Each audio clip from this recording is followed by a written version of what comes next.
August 17 ଏବଂ 18ରେ Cuttack ଗୋପାଳପୁରର Biju Patnaik indoor ଷ୍ଟାଡିୟମରେ ଏକ ବ୍ୟାଡମିଣ୍ଟନ ପ୍ରତିଯୋଗିତାରେ ସଫଳ 7ଟି 5 ବ୍ରିଗେଡ୍ ଦଳ ସେମାନଙ୍କୁ ଘନିଷ୍ଠ ଭାବରେ ଅନୁସରଣ କରିଥିଲେ।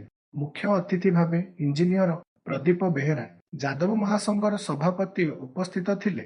କଟକ ବିଧାୟକ ସୌକ୍ୟା କ୍ଷୀରୋଦାସ ମ୍ୟାଡାମ ଏହି କାର୍ଯ୍ୟକ୍ରମରେ ମୁଖ୍ୟ ସମୀର ଲିଙ୍କୁଡ ନିହାର ବିକୁଦ ଲିପୁଣି ଏବଂ ତପନ ସାରଙ୍କୁ ନେଇ ଏକ ଉତ୍ସର୍ଗୀକୃତ ଦଳ ଦ୍ୱାରା କଟକ ବ୍ୟାଡମିଣ୍ଟନ ପ୍ରିରେ କାର୍ଯ୍ୟକ୍ରମ ଆୟୋଜିତ ହୋଇଥିଲା। ମଞ୍ଚ ପରିଚାଳନାରେ ଥିଲେ ଶ୍ରୀଯୁକ୍ତ ପ୍ରସନ୍ନ ରାଉତ ମହୋଦୟ। ସେମାନଙ୍କର ସାମୂହିକ ଏହି ଅଞ୍ଚଳର ଶ୍ରେଷ୍ଠ ବ୍ୟାଡମିଣ୍ଟନ ଏକର କରିଥିଲେ। ଭୁବନେଶ୍ୱରରୁ ଶିବ କେତନ ମହାନ୍ତିଙ୍କ ରିପୋର୍ଟ।